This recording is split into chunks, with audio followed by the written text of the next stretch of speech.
warahmatullahi wabarakatuh.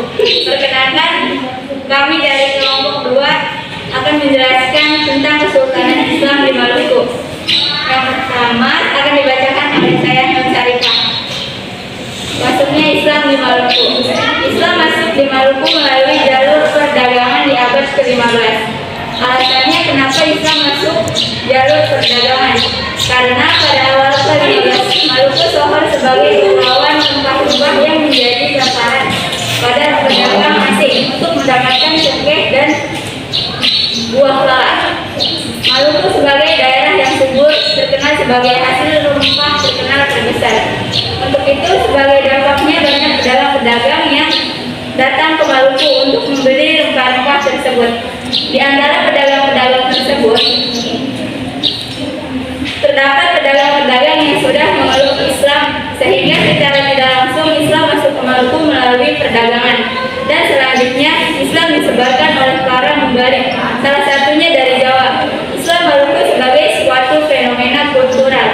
Bentuk dan motivasi masuknya Islam ke Maluku tidak bisa dibicarakan lepas dari bentang perjalanannya dari Malaka dan Jawa.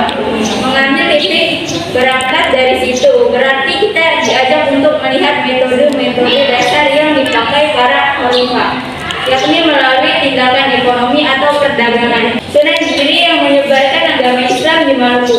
Sunan Giri pada tahun 1486 memperkenalkan Islam pada Raja Ternate bernama Zainal Abidin.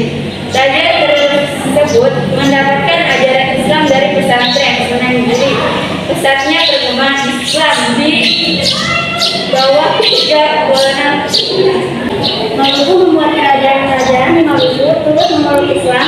Kerajaan-kerajaan Islam di Maluku dan memiliki 4 kerajaan besar di Islam atau di Maluku. Yang pertama ada Kerajaan Jayololo. Kesultanan Jayololo adalah salah satu kesultanan yang pernah berkuasa di Kepulauan Maluku. Pendirian kesultanan ini berawal dari persekutuan Roti yang diusulkan pada Sultan Sida Ali Alami. Kesultanan Jayololo adalah satu-satunya kesultanan Maluku Utara yang pusat pemerintahannya dari pusat atau di Pulau Maineran. Selain itu,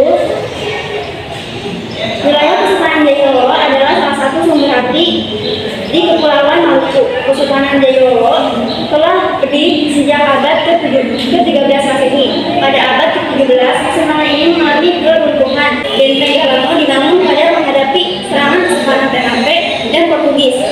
Pembangunan benteng dipimpin oleh Sultan Fatahbumi dan Masjid Jalano terletak di pesisir Teluk Jayololo. Lisan-lisan kuno merupakan salah satu peninggalan Islam dari Kesultanan Jayololo. Kerajaan Ternate akan digantikan oleh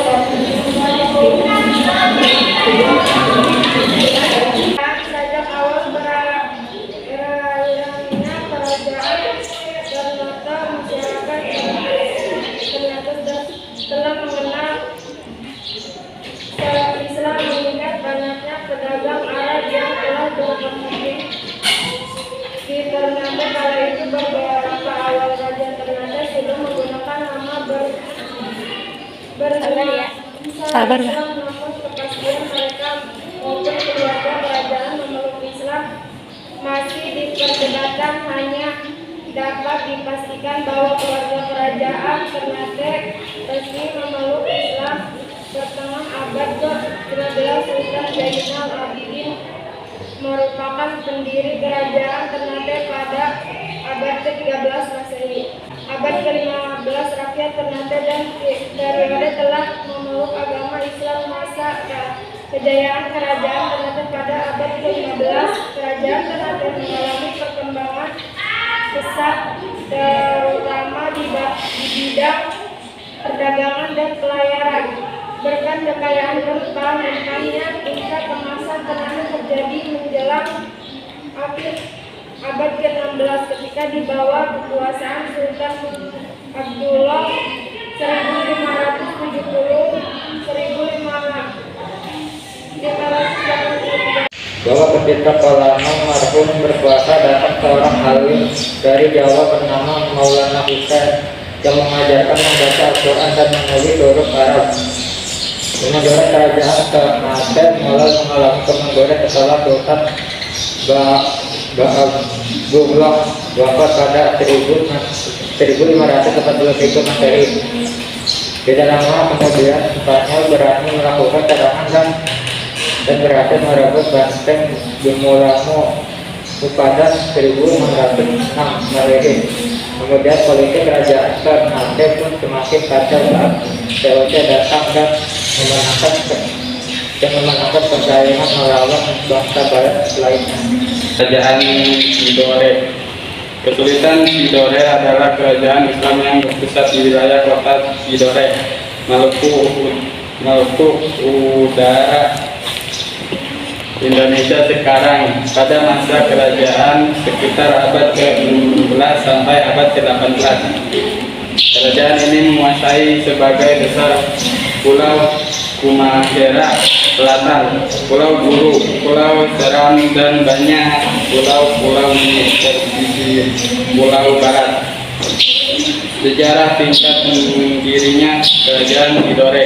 Sejak awal didirikan pada 1081 hingga masa pemerintahan Raja keempat Agama dan letak pusat kekuasaan kerajaan Tidore belum dapat dipastikan. Berubah pada periode perintah Kalano Bali Bunga. Semua sejarah kerajaan Tidore mulai sedikit menguat lokasinya. Pada luas diketahui bahwa kerajaan ini berpusat di Gempina dengan Sultan Gilati atau Sultan Jamaluddin sebagai rajanya. Sultan Iriwiyati yang merusak Islam berkat dakwah seorang ulama dari Arab diketahui sebagai raja atau Kalano pertama yang memakai gelar sultan. Dengan masuknya Islam ke kerajaan Tidore, berbagai aspek kehidupan masyarakat baik bidang politik, ekonomi, sosial, dan budaya pun ikut terpengaruh. Tahun 1521, Sultan Mansur dari Tidore menerima Spanyol sebagai sekutu untuk mengimbangi kekuatan Kesultanan Ternate Selanganya yang bersekutu dengan Portugal. Setelah mundurnya Spanyol dari wilayah tersebut pada tahun 1663 karena protes dari pihak Portugal sebagai pelanggaran terhadap peraturan Tordesillas 1494, Tidore menjadi salah satu kerajaan paling merdeka di wilayah Maluku, terutama di bawah kepemimpinan Sultan Saifuddin. Pemerintah 1657 sampai 1689, Tidore berhasil menolak penguasaan Spanyol terhadap wilayahnya dan tetap menjadi daerah merdeka hingga akhir abad ke-18. Awal perkembangan kerajaan Tidore terletak di sebelah selatan Ternate. Menurut silsilah raja-raja Ternate dan Tidore, Raja Tidore pertama adalah Muhammad Hakil yang naik ke tahta pada tahun 1081.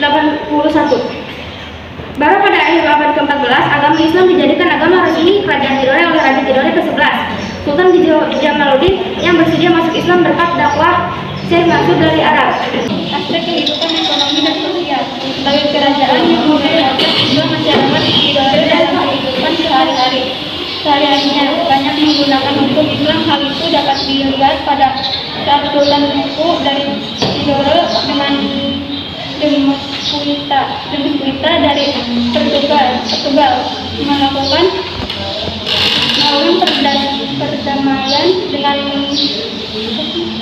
mengangkat sampai di bawah kitab suci Al-Quran Tidore. Kemudian Sultan Tidore ditebangkan karena adu domba dengan Kesultanan Ternate yang dilakukan oleh bangsa asing, Spanyol dan Portugis yang bertuju untuk Ternate yang dilakukan oleh bangsa asing untuk mempermonopoli daerah hasil rempah-rempah tersebut. Nama-nama raja dan sultan Tidore sebagai berikut: 1. Kalano Sirajaki alias Muhammad Nasil bin Jafar Asyid. 2. Kalano Bosanawangi. 3. Kalano Suyud alias Subuh. 4. Kalano Bali Bunga. 5. Kalano Buko Adayo Surya. 6. Kalano Ginanatiti. 7. Kalano Seli. 8. Kalano Jena. 9. 1303. 4 sampai 1372 Kalano Nurudin. 10. 2372 sampai 1405 Kalano Hasan Hidayah. Selanjutnya akan dibacakan oleh Salama. Kerajaan Bacan. Kesultanan Bacan adalah suatu kerajaan yang berpusat di Pulau Bacan, Kepulauan Maluku. Raja Bacan pertama yang memeluk Islam adalah Raja Zainul Abidin yang bersyahadat pada tahun 1521. Meski berada di Maluku, wilayahnya cukup luas hingga wilayah Papua Barat. Banyak kepala suku di wilayah Waigeo, misal yang terletak di Raja Ampat dan beberapa daerah lain yang berada di bawah administrasi pemerintahan Kesultanan Bacan. Kesultanan Bacan didirikan pada tahun 1521 dan dibubarkan pada tahun 1945. Penyebaran agama Islam di kerajaan Bacan ini sendiri bermula ketika seorang membalik dari kerajaan Islam Maluku lainnya datang dan mulai menyebarkan Islam. Adapun raja pertama dari kerajaan Bacan itu bernama Zainal Abidin. Pada tahun 1520, Raja Bacan masuk Islam dan bergelar Zainuddin Abidin. Nama masjid sejarah juga sebagai Basian. Basian atau Barjas diduga juga dieksis sejak tahun 1322. Kesultanan Bacan berpusat di Pulau Bacan. Wilayah Kesultanan Bacan pada saat jayanya dipopulasi itu dari Maluku hingga ke wilayah Papua. Banyak kepala suku di wilayah Waigeo, misal dan beberapa daerah yang berada di bawah administrasi pemerintahan Kesultanan Bacan pada masa kejayaan. Pengaruh bangsa Eropa pertama di Pulau Bacan diawali oleh Portugis yang kemudian membangun Dentreng pada tahun 1898. Adapun bukti-bukti bersejarah di Maluku. Masjid Jami Ambon didirikan pada 18 M di tanah yang diberikan oleh seorang janda bernama Ayel. Masjid Batu Merah melihat kembangan agama Islam yang begitu cepat. Raja Abdurrahman itulah membongkar masjid pada 1805 M. Masjid ini didirikan 1414 M di kaki gunung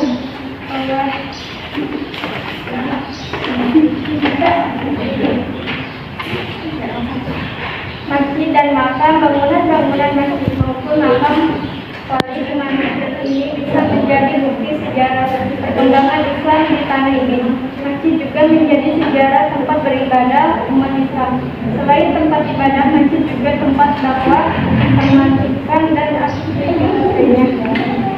Hikayatnya tanah Abu yang ditulis oleh Rizali. Hikayat ini memberikan informasi mengenai masuknya Islam di Maluku Ternate. Di dalam hikayat dikeluar oleh informasi bahwa ia pernah menemani rajanya yang bernama Zainal Abidin 1486 sampai 1500 Hijriah Jawa Timur untuk belajar Islam.